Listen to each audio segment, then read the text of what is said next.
Welcome to Jenny Into the World. My name is Jenny, and I'm here to rock your world. Today in the world, I'm in Lisbon, the capital of Portugal, which is a country on the coast of Spain.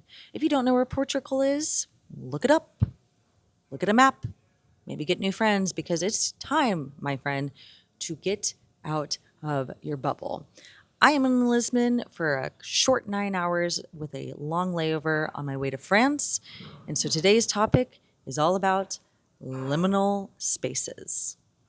No, not limerence, the thing that I have with every guy who's ever batted an eyelash at me, but liminal spaces, that in between, as the Buddhists like to call the bardo, or that place between living and death. Some may even say it's that place between sleeping and awake. So I encourage you today on this episode to ask yourself, where in your life are you in the in-between, or where have you been in the in-between? And I'm going to list a few ways of which I have been in these liminal spaces, starting with school. Whether you've been to a 4-year degree, got your master's or PhD, we've all had some type of school. And despite our graduation date, I'm a firm believer that we all ought to be students of life. The education don't stop when the grad cap pops off, okay? Now, I remember when I went to college, I really did tell myself that these were going to be the best 4 years of my life, which is pretty upsetting when you turn 21 and realize that you've just titled the last 4 years as the best 4 years, thus the rest of them years must not be much to look forward to. So I've had to rewire the way of which I look at my prime, because when I look back at what I looked like 10 years ago in my 20s, she ain't that cute. She is a mess. She did not like herself. And any of you 20-something-year-olds listening to this, just know that the most insecure you'll ever be is going to be right now. Now, school was cool. I'm very privileged and very grateful that I was able to attend a 4-year degree. And while I was able to be in this incubator around other peers that were very passionate about getting good grades, it also cut me off from the outside world. And I think that's actually a very positive and protective thing when you are a young person working towards a very specific goal. And nowhere else in your life that you're going to get this opportunity to fully focus on your studies. If you're lucky enough to fully focus on your studies, some of us have to work, some of us have to raise children, some of us have to juggle so many things as they take night classes, right? But if you are someone who goes the traditional route and attends a 4-year college after high school, my biggest piece of advice would be to live those 4 years up as if they're not going to last, because honey, they're not. And be mindful of hanging out with people outside of your peers, not in a way to not diversify. I just think that it's important to stay in that container while you're in it, because people who are going to be older than you might sway you otherwise. Actually, as I say this out loud, is such a nuanced topic because there's so many ways to go about a career and learning and education. But specifically, what comes to mind when I'm talking about this is in the realm of dating. Now, when I was 18 through 21 in college, I didn't even have eyes for men that were older or outside of college. And when my friends started dating guys that were in their mid to late 20s, I just wondered what the fuck these mid to late 20s losers were doing with a bunch of college girls.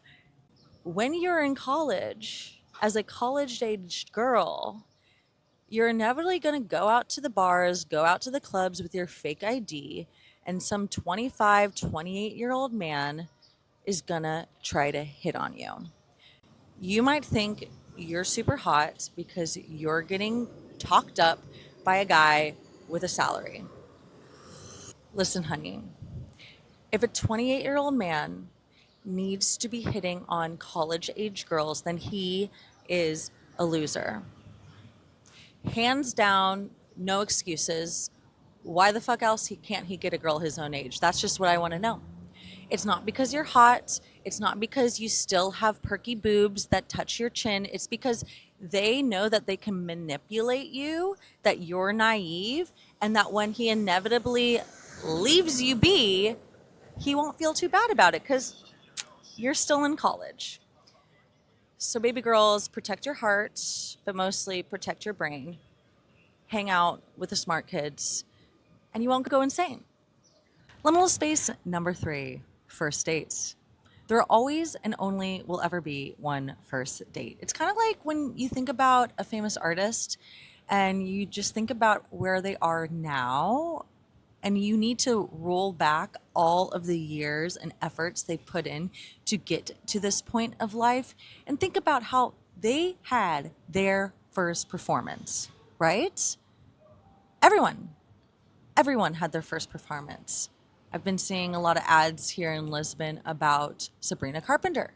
She's been on the road for like a decade now, but even when she was a wee girl, she had her first performance. And so, this first, whether it be the first time you do something that scares you, or the first time you go on a date and realize that it wasn't actually a date, they just wanted to hang out, and you don't understand the difference between hanging out and a date, it's all going to end and you're going to be disappointed in the end. So how do we prevent this? By having the best fucking time of our life, whether or not it's going to go anywhere.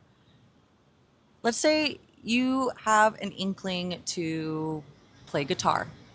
The only way you're going to figure out if you have any stage presence is by getting up on stage on an open mic and playing. It's going to be terrifying, but you might be surprised. You might be a natural at it, but you only know if you try. Same things with dating. You don't know if you might like someone unless you give them a shot or maybe even a second chance. But either way, regardless if you think you're bombing when you're playing Smoke on the Water to a room of 5 in a seedy bar, or you're having what you think is the best morning of your life, the best thing you can do in this liminal time is to enjoy yourself. And how do you enjoy yourself? By reminding yourself that this isn't going to last. It's just like a bite out of a cheesecake. That first bite, if you're hungry, is going to send you into bliss. The second bite, half the amount of bliss.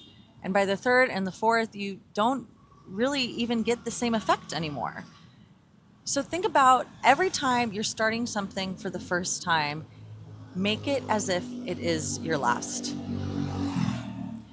And if someone asks you to coffee and you have a crush on them, maybe just verify if this is or not a date.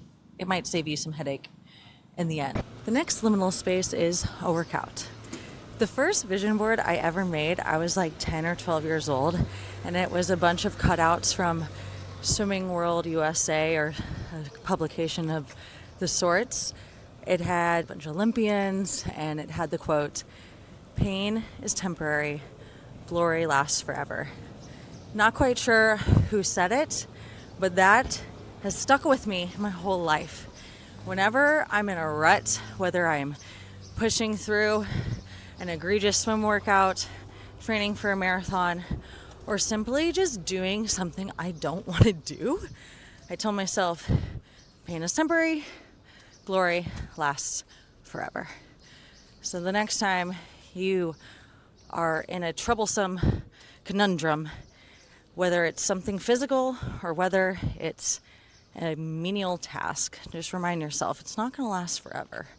So do your best. Take a deep breath, and honestly, here's my secret. I count down from 10 over and over and over again until it's over. Another liminal space is the buzz, the high. It's not going to last forever. It's certainly not always going to last long. That's why we want to do it again and again and build tolerance over it. This can also happen in our relationships.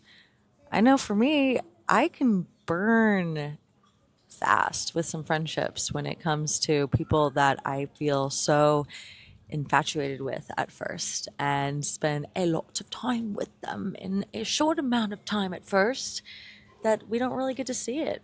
go to the end because something gets triggered between the two, and there's just no ways of working it out, which is unfortunate. That's not the way I wish it would have gone down. But either way, the high of laughter, the high of a drink, of a drag, of a kiss, it's never going to persist. We will find and scratch our way into creating some type of sustainability with our fix, but ultimately, everything has got to come to an end. Any metropolitan is a liminal space. People don't always retain. In New York, there's always people coming and going. It's really cool to think that every single day someone is moving to New York City for their first time to create something, to start a family, to follow love. And at the same time, every day someone is packing up and either going home or going somewhere new or somewhere else, because that is what a city like New York or Lisbon or Paris can offer, is this hub for entrepreneurs and artists and business people and everyone else in between, honestly, that can come together and share a sense of creativity and progressiveness and understanding the depths and benefits of staying close to your community when you live in a city so large. Liminal space number 6, an orgasm. I said it, and that is why it's important to know the body to be able to give yourself a good and long lasting one. The liminal space of an airport is one of my favorites, as when you think about how many people come here day after day for a short amount of time to go somewhere, potentially anywhere around the world. People are flying for such a various of reasons. You don't know if it's for a trip or for something tragic. You don't know if it's for friends or family or for a funeral. And when you're in a liminal space as compact as an airport, people's true selves really start to slide through the cracks. People's patience are tested. The amount of fights I have witnessed in an airport is just beyond me. Actually, the amount of fights I've seen in public is just a little jarring, honestly. And we'll end this episode in our favorite kind of liminal space, the Airbnb. I finally made it to Paris after a long layover in Lisbon. So if you've been catching my drift this whole time, then you must be pretty dang smart, because I was all over the place. Probably because I was all over the place. It's 2 a.m. in local time, about 7 p.m. back home.